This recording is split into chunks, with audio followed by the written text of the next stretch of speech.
એક વ્યક્તિ ઉપર ખૂનનો આરોપ આવ્યો. ખૂનનો આરોપ આવ્યો એટલે જજે નિર્ણય માટે એમને બોલાવ્યા છે.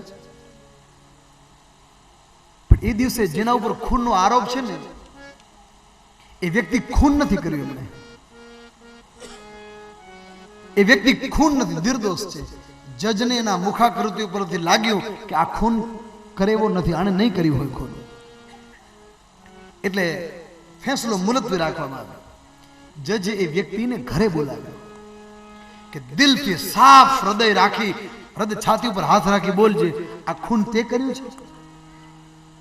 કારણ કે તું જ્યારથી કોર્ટમાં આવ્યો ને ત્યારથી મેં નક્કી કર્યું કે આ ખૂન તે નથી કર્યું. તારા મોઢાનો ફેસ રીડિંગ એવું કહે છે કે તે ખૂન નથી કર્યું. મારું મન એમ કહે છે કે તે ખૂન નથી કર્યું. એટલે મારી મનને મજબૂત કરવા માટે, હું સમજવા માટે, જાણવા માટે હું તને પૂછું છું કે સત્ય બોલજે, તે ખૂન નથી કર્યું ને? બોલે હા સરકાર, આ ખૂન મેં નથી કર્યું. પણ ઓલો જજની વફાદારી પર એને વિશ્વાસ આવ્યો. એને કહ્યું કે મહારાજ અત્યારે તો ખૂન નથી કર્યું, પણ 20 વર્ષ પહેલા મેં ખૂન કરેલું. ત્યારે જજે કીધું તો તને ખૂનની સજા મળશે. તે અત્યારે તો ખૂન નથી કર્યું, પણ આનાથી 20 વર્ષ અગાઉ તે ખૂન કર્યું ને એ હવે પાકીને ધડો ભરાણો છે. અત્યારે તારા ખૂનનામાં આરોપ આવ્યો, ખોટો છે. તું સાચો છો, તારો આરોપ પણ તારા ઉપર ખોટો છે. પણ ભૂતકાળનું જે પાપ તે ખૂન કરેલું ને પહેલાના સમયમાં, ઈ તને અત્યારે નિમિત્ત બનાવીને તને કોર્ટમાં ખડો કરે છે. તું નિર્દોષ હોવા છતાં પણ તારા ઉપર એની સજા ભોગવવામાં આવશે તને. એટલે ક્યારે પાપ પ્રગટ થઈ જાય કે નક્કી ના હોય. રાજા પરીક્ષિત પણ એવું જ બન્યું. પાપ પ્રગટ થયું. 7 દિવસમાં મૃત્યુને મંગલમય બનાવવા માટે બાથું બાંધ્યું છે. રાજા પરીક્ષિત સ્વીકાર કર્યો આ દેહે અપરાધ કર્યો છે, દંડ દેહને મળવો જ જોઈએ. આપણે બહુ લાડ લડાવીએ છીએ દેહને, પણ દેહને અવશ્ય દંડ મળવો જોઈએ. કારણ એ મનવો જાણે કે અમે એ સારા કામ કરશું ને ઉલટાને લાગ્યા રે સંતાપ મન સમજાવી.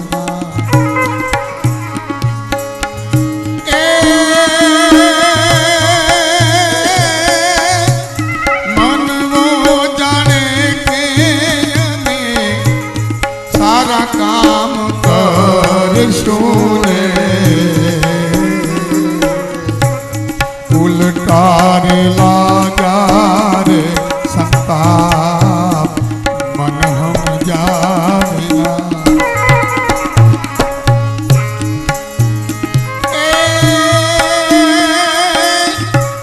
પરીક્ષિત રાજાને જાણે અજ્ઞાન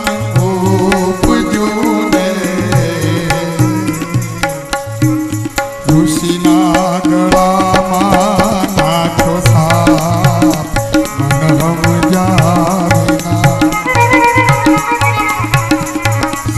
7 દિવસે તને સર્પ જ ડસશે ઋષિના નડિયા એને સાપ મન સમજાવ્યા.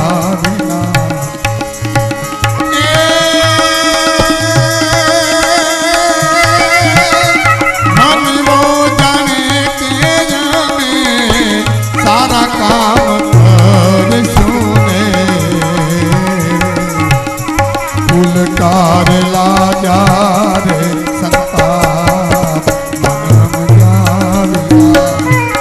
એ આ મન સમજ્યા વિના, એ આ મન સમજ્યા. પરીક્ષિત રાજાને અજ્ઞાન થયું. અજ્ઞાનમાં ભૂલ કરી, ભૂલ સમજાણી. બોલે વિચાર કરે છે કે આ તો મારો અધિકાર છે, ફળ મને મળવું જ જોઈએ.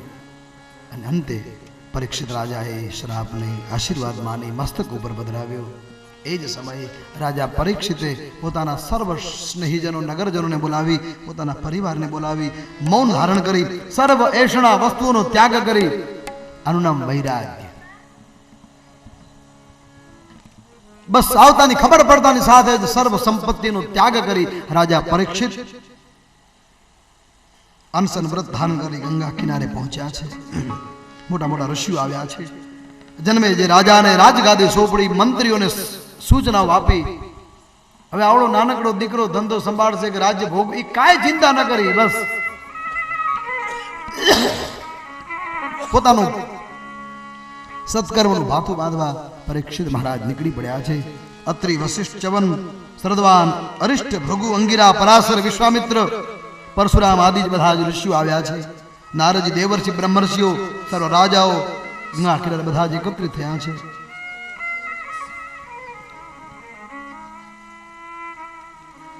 રાજા કહે છે કે મેં રાજા છું, મેં નિંદનીય કર્મ કર્યું, છતાં પણ તમે લોકો ભારતના ઋષિઓની મહાનતા તો જુઓ કે મારા ઉપર કૃપા કરવાના હેતુથી તમે અહીંયા આવ્યા છો. આ ભારત દેશ મહાન છે. પરીક્ષિત રાજાએ એક પણ ઋષિને નિમંત્રણ નથી આપ્યું, પણ ઋષિઓને ખબર પડી કે આજે પરીક્ષિત મૂંઝવણમાં છે. પરીક્ષિત જેવો રાજા મળે કે ને ભાઈ. એ જ સમયે રાજાને અનશન વ્રતનો ત્યાગ કરનારા રાજાની પાસે બધા જ ઋષિઓ ગંગા કિનારે પહોંચ્યા છે. સર્વને દંડવત કરી, પ્રણામ કરી, બધાના ચરણી રજ મસ્તક ઉપર પધરાવી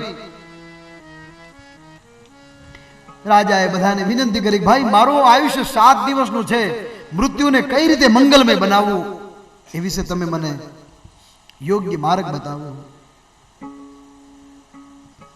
રાજ ઋષિઓ કહેવા લાગ્યા, કોઈ કે આમ કરો, કોઈ કે વ્રત કરો, કોઈ કે જપ કરો, કોઈ કે તપ કરો, કોઈ કે સાધન કરો.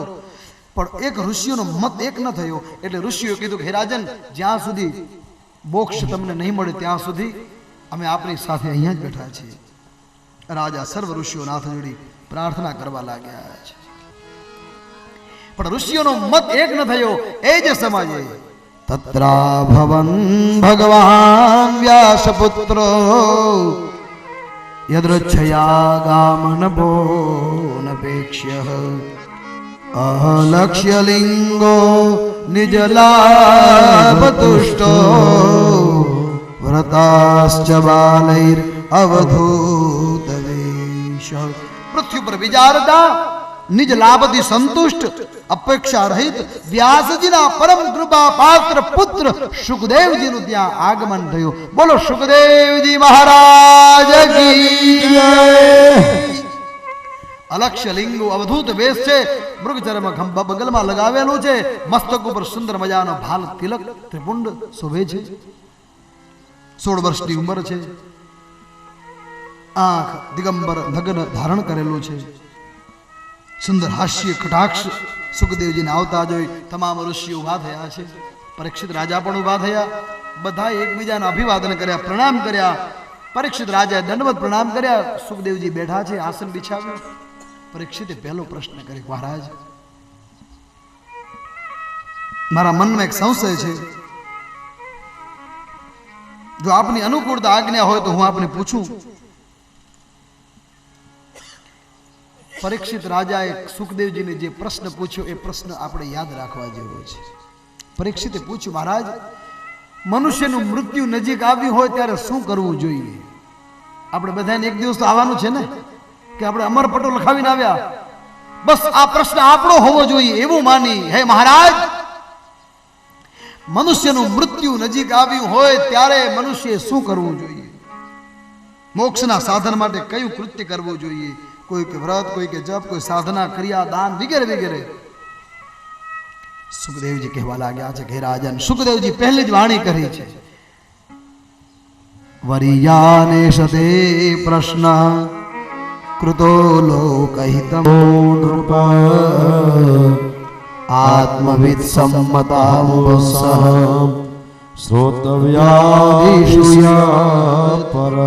સુખદેવજી રાજાને કહેવા લાગ્યા કે હે રાજન, આત્મવિતા પુરુષોમાં શ્રવણ કરવા યોગ્ય વિષયોમાં પરમ શ્રેષ્ઠ તમે ખૂબ સરસ પ્રશ્ન કર્યો છે. જગતનું કલ્યાણ થશે. હે રાજન, મનુષ્યનું અડધું શરીર, અડધું આયુષ્ય તો નિદ્રામાં અને ભોગમાં જાય છે.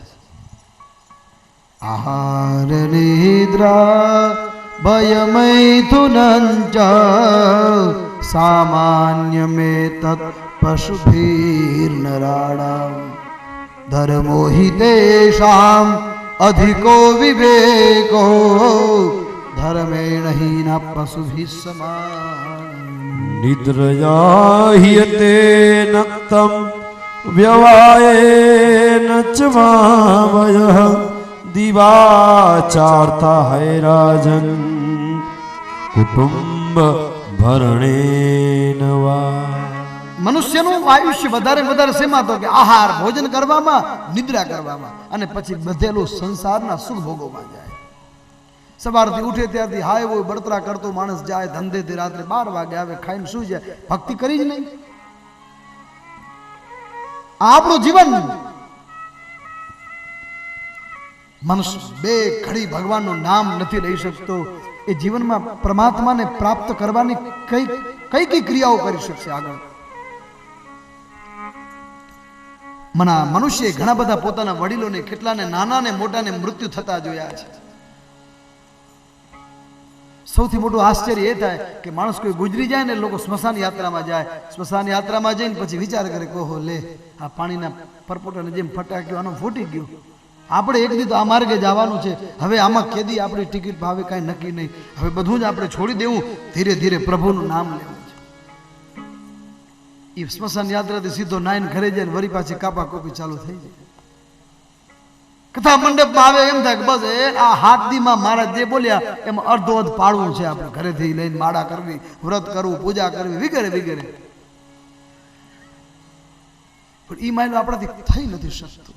હા, વિચાર આવે એનો મતલબ આપણે કમજોર નથી, આપણામાં બધું સમાયેલું છે, પણ ક્યાંક ને ક્યાંક આપણે પ્રમાદવશ આળસ કરી જઈએ છીએ એટલે આપણે કંઈ કરી નથી શકતા. પરમાત્મા તરફ ક્યારે મનુષ્ય દ્રષ્ટિ નથી. હે રાજન, સર્વના અંતર્યામી સુંદર ભગવાન વાસુદેવને સેવવા એ જ મોટી સૌથી ઉત્તમ ભક્તિ છે. સ્મરણનું કીર્તન કરવું, મોક્ષની ઈચ્છા વાળા એનું જ નામ સ્મરણ કરવું જોઈએ. તત્વનો વિચાર, સાંખ્ય, અષ્ટાંગ યોગની વાત કરી છે. એ પરમ તત્વ રૂપી ભગવાન વાસુદેવને જેણે સેવ્યા છે એને આ જગતમાં ક્યાંય તકલીફ નથી પડવાની. બહુ અદ્ભુત વાત કરી છે. સુખદેવજી રાજા પરીક્ષિતને સમજાવે છે કે જેનું જન્મ છે એનું મૃત્યુ નક્કી છે, તો પછી આપણે શા માટે ગભરાઈએ, શા માટે ભક્તિ ન કરીએ? વેદવ્યાસ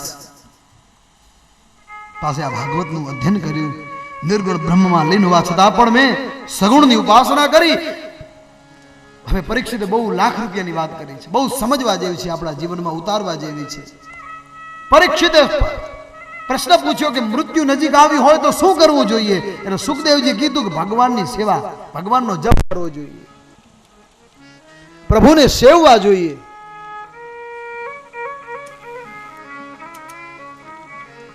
એ ભાઈ પરીક્ષિત રાજાના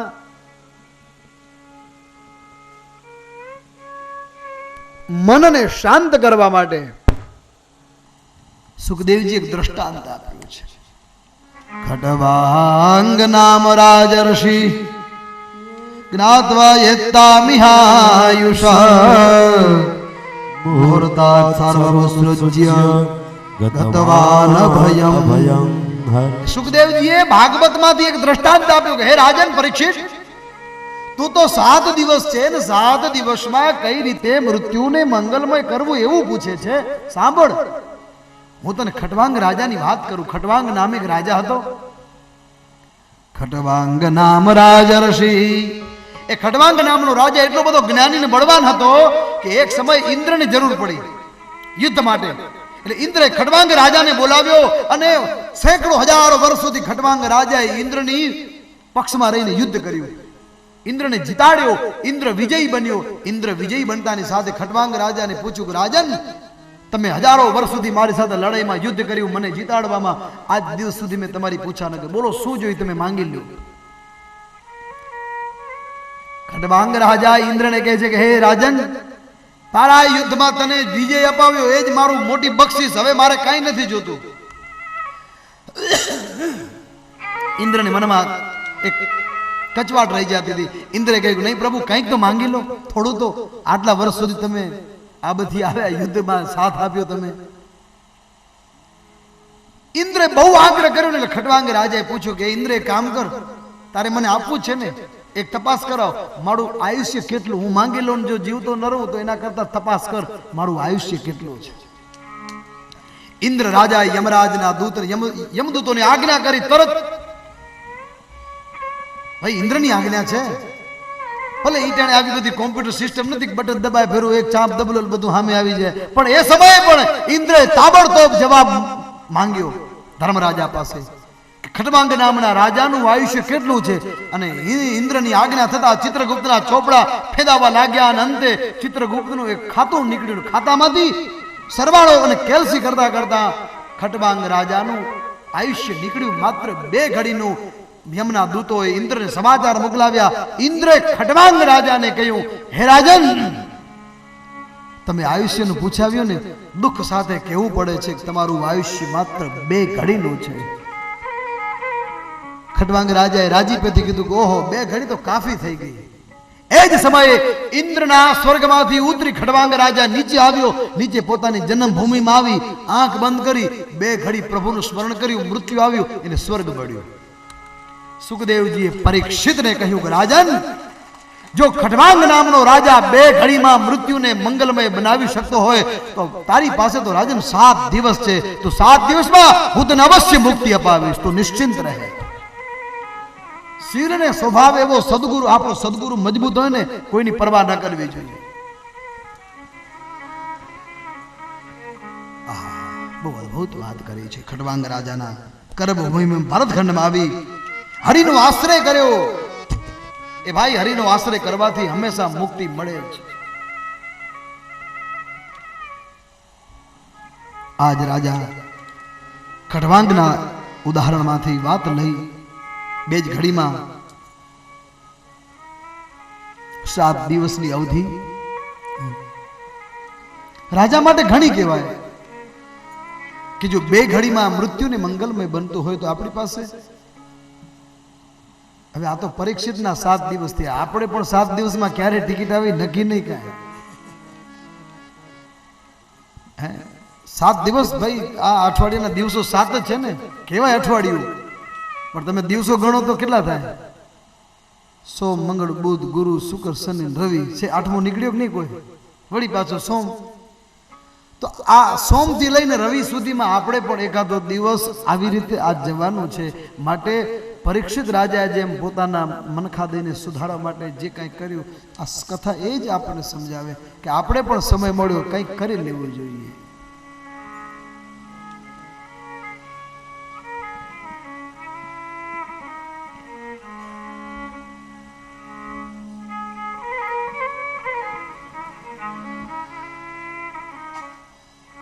ભગવાનનું ભજન કરવું જોઈએ.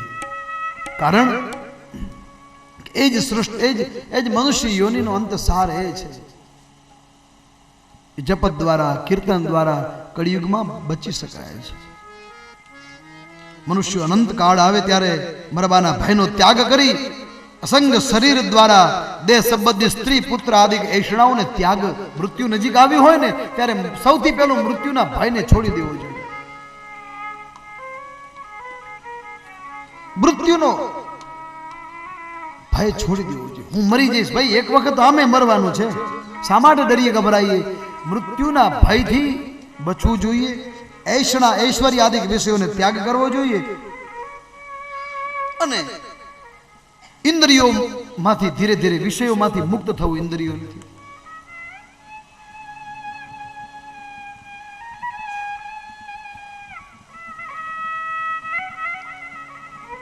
જ્યાંથી આપણું મન ન ચોટવું જોઈએ, જેવા તેવા ગંદા વિષયોમાં આપણું મન આસક્ત ન થવું જોઈએ. આવું મન ન બગડે એટલા માટે તો કથાને કીર્તન કરવામાં આવે કે સત્સંગ દ્વારા મનને શુદ્ધ કરી શકે. વિષયાદિક ગુણોથી બચવું જોઈએ અને ધૈર્ય ધારણ કરવું ને ધારણા કરવી. તો રાજાએ પૂછ્યું પરીક્ષિતને, પ્રભુ ધારણા એટલે શું? ધારણા એટલે શું ને ધારણા શેમાં કરવી? કોઈક આધાર તો જોઈએ ને.